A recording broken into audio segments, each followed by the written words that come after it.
Hey, welcome to day 20. And today we're just going to talk a little bit about. I found this quote that I really liked, and it said, "Adversity introduces man to himself," right? Or herself in today's world.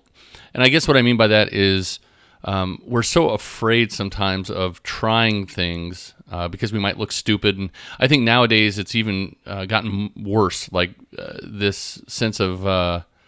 What if we fail or what if we look stupid in doing so, unless it's purposeful. I've seen lots of YouTube videos go viral because people go out and do stupid things. But when it's not just having fun, like when you're really trying for something, like maybe giving a speech for the first time or asking for a promotion or going out for a job, there's this fear of not giving it a go because, what if you fail? What if it doesn't work out?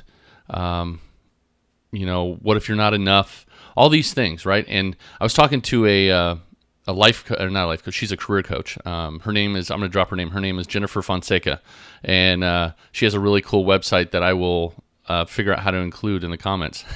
But her and I were talking, and one of the things that she had heard from me is I had some past history, and we'll talk about it more. But I had some past history where I invested a pretty good amount of money into doing a business, and it didn't work out. And so I really didn't want to, I became very risk averse from that. And when there were opportunities in front of me that I could have taken, I held back because of that kind of fear that was there. And her and I were talking about going to a formal school. And the formal school, like I'm finishing up my master's degree, but there's a coaching school and all this stuff. And I was talking about it, and it's significant in the cost. And I said, what if I put all this money into it? And this is reminiscent or echoes of the past. And I said, what if I put all this money into it and it doesn't work out? And she goes, well, that's a true statement. That could happen. And she goes, but what if it did? And she goes, what if you go to this thing and that actually opens up doors that you didn't have?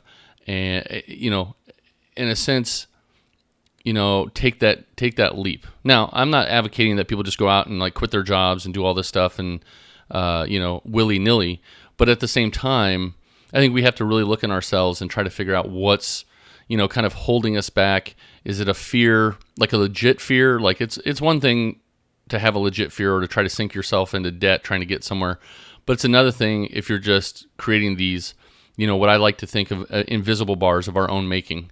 Right? There's no bars holding us back. They're all in our head, and we're kind of holding back from doing something because we've created this cage that we don't want to go outside of. So this quote today I really loved. It just, adversity introduces man to himself, because, we can all talk smack. There's a lot of talking, and until you get in the ring, right? And that's an old thing from, who was it? I think it was Jefferson. No, I'm going to totally mess up that quote. But when a man gets into the arena, look that up. One of our former presidents. And that's kind of the point, is once you get in the arena and you're getting, scuffed up a little bit, you'll find out what you're made of. And, it doesn't mean that you have to overcome and be this superhero, but I think what has left our society quite a bit is either we're afraid to take certain challenges or we're not challenged enough. Because in that challenging, in that doing, and in that being forced to figure it out, that's adversity, right? And that, as I go back and I talked about those other things about protagonist and antagonist, as we go back to that, that's kind of what I'm talking about, is like you have this antagonist against you that forces you to rise, right? To make changes, to think, to maybe become stronger mentally, stronger physically, stronger spiritually. But all those things, right? It's there to make you be a better person. And if you're just taking the easy road all the time, do we really know what we're made of, right? So that's kind of my video today, and I appreciate you guys. Hold on to day 20. I'm excited. We've got another 10 days of this.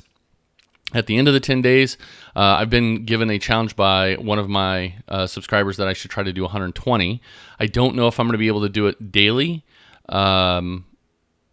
Maybe because what I'm realizing is I enjoy the dailies, but I also want some quality to it. So, and I think these are quality, but I want to build it a little bit more structured, and maybe, for lack of a better term, when people go to church, you get that one sermon a week. That's because hopefully they've worked really hard on that sermon and done all that. And I've done that with this. I don't know. We'll see if it'll be daily or maybe a couple times a week. But what I have been told is whatever you decide to do, stick with it, because if folks are listening and watching, they're going to expect that. So, but thank you for coming in. I picked up a couple more subscribers this last couple of days, and that's pretty awesome.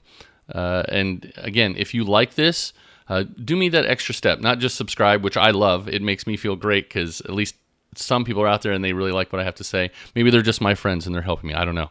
But at the same time, share it, because if you like it and I have got a good message out there and you want other people to hear it, I'd appreciate that. So thanks very much, and we will talk to you tomorrow on day 21.